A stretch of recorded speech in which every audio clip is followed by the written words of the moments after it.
జరుగుతుంది. నువ్వు కూడా నాతో పాటు వస్తావా? Wow, Christmas! మా క్రిస్మస్ అంటే చాలా ఇష్టము. కేక్స్, స్టార్స్, క్రిస్మస్ ట్రీస్ ఎంత బాగుంటాయో. మా క్రిస్మస్ అంటే చాలా ఇష్టము. అయ్యో షైనీ, క్రిస్మస్ అంటే కేక్స్, స్టార్స్, క్రిస్మస్ ట్రీస్ అది మాత్రమే కాదు, ఏసే పుట్టినరోజు కూడా. ఓ మెస్సీ, అవును కదా. నన్ను ఇంతవరకు ఎవరు క్రిస్మస్ సెలబ్రేషన్స్కి పిలవలేదు. నేను కూడా అలాంటి క్రిస్మస్ సెలబ్రేషన్స్కి వెళ్ళలేదు. ఇప్పుడు నువ్వు పిలిచావు కదా, నేను తప్పకుండా వస్తాను. అయితే పద, క్రిస్మస్కి ప్రజెంట్ చేస్తున్నారు. నీకు క్రిస్మస్ గురించి పూర్తిగా అర్థమవుతుంది. 2000 సంవత్సరాల క్రితం ప్రజలు రక్షకుడైన మెస్సియా కొరకు కనిపెట్టుచున్న దినములలో గాబ్రియేలు అను దేవదూత గలిలయలోని నజరేతు అను ఊరిలో దావీదు వంశస్థుడైన యోసేపు అను ఒక పురుషునికి ప్రదానం చేయబడిన కన్యక యొద్దకు దేవుని చేత పంపబడిన. ఆ కన్యక పేరు మరియా. దయాప్రాప్తురాలా, నీకు శుభము, ప్రభువు నీకు తోడై ఉన్నాడు. ఈ శుభవచనం ఏమిటో? మరియా, భయపడకుము, దేవుని వలన నీవు కృప పొందితివి. ఇదిగో, నీవు గర్భము ధరించి కుమారుని కని ఆయనకు యేసు అని పేరు పెట్టుదవు. ఆయన గొప్పవాడై సర్వోన్నతుని కుమారుడు అనబడును. నేను పురుషుని ఎరుగని దానిని, ఇది ఎలా జరుగును? పరిశుద్ధాత్మ నీ మీదకి వచ్చును, సర్వోన్నతుని శక్తి నిన్ను కమ్ముకొనును. గనుక పుట్టబోయే శిశువు పరిశుద్ధుడై దేవుని కుమారుడు అనబడును. ప్రభు దాసురాలను, నీ మాట చెప్పున నాకు జరుగునుగాక. ఆమె భర్త అయిన యోసేపు నీతిమంతుడై ఉండి ఆమెను అవమానపరచనల్లక రహస్యముగా ఆమెను విడనాడని ఉద్దేశించెను. అతడు ఈ సంగతులను ఆలోచన చేయించు నిద్రించుచుండెను. అప్పుడు గాబ్రియేలు దూత స్వప్నమందు,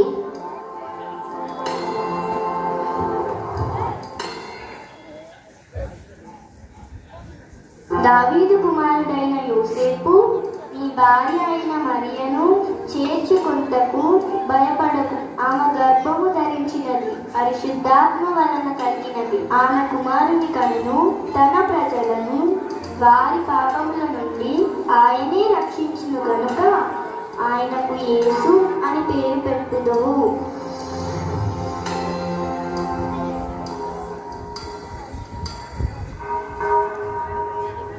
యోసేపు నిద్ర మేలుకొని ప్రభువు దూత తనకు ఆజ్ఞాపించిన ప్రకారము చేసి తన భార్యను చేర్చుకొని,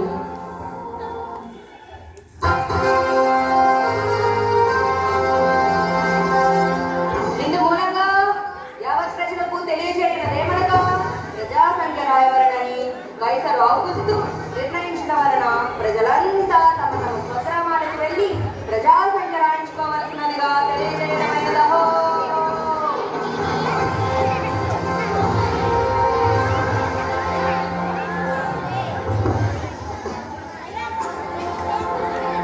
యోసేపు దావీదు వంశంలోను గోత్రములలోను పుట్టినవాడు కనుక తనకు భార్యగా ప్రదానం చేయబడి గర్భవతి నుండిన మరియతో కూడా ఆ సంఖ్యలో రాయబడుటకు గలిలయలోని నజరేతు నుండి యూదయలోని బెత్లెహేము అనబడిన దావీదు ఊరికి వెళ్ళెను.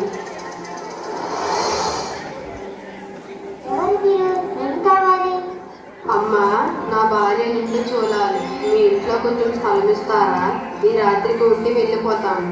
క్షమించండి అయ్యా, మేమే చాలా మంది ఉన్నాము. మా ఇంట్లో మీకు స్థలం లేదు.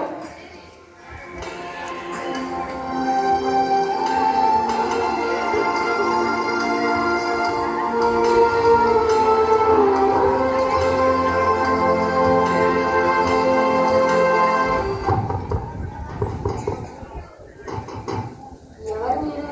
ఏమి కావాలి? అయ్యా, చాలా దూరం నుండి వస్తున్నాం. నా భార్య గర్భవతి. ఈ సత్రంలో కాస్త స్థలం ఉంటే ఇవ్వగలరా? స్థలమా? స్థలం లేదయ్యా, మా సత్రం అంతా నిండిపోయింది.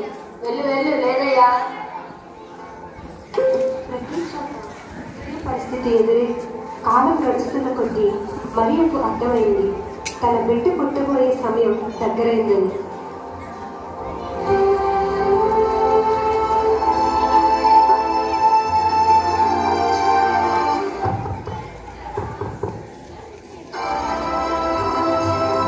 ఎవరు మీరు? మీకేం కావాలి?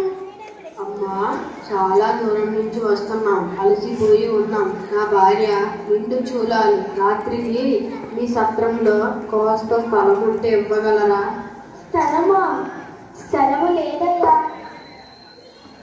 ఒక్క నిమిషం. నా సత్రంలో స్థలం లేదు, కానీ ఈ రాత్రికి నా పాకలో విశ్రాంతి తీసుకోవచ్చు. అది మీకు అంతాను అయినా స్థలం కాదు, కానీ బహుశా మీకు ఆదరముగా ఉంటుంది. ధన్యవాదములు. రాజైన హేరోదు దినములలో యూదా దేశపు బెత్లెహేములో యేసు పుట్టిన పిమ్మట ఇదిగో తూర్పు దేశ జ్ఞానులు యెరూషలేమునకు వచ్చారు.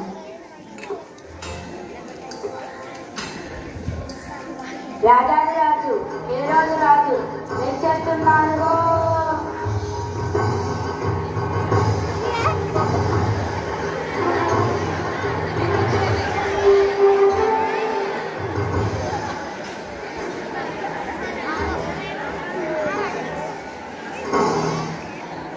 సత్రంలో స్థలం లేదు, కానీ ఈ రాత్రికి మా పాకలో విశ్రాంతి తీసుకోవచ్చు. అది మీకు అంతాను అయినా స్థలం. జ్ఞానులు వచ్చారు ప్రభు. వారిని ప్రవేశపెట్టండి.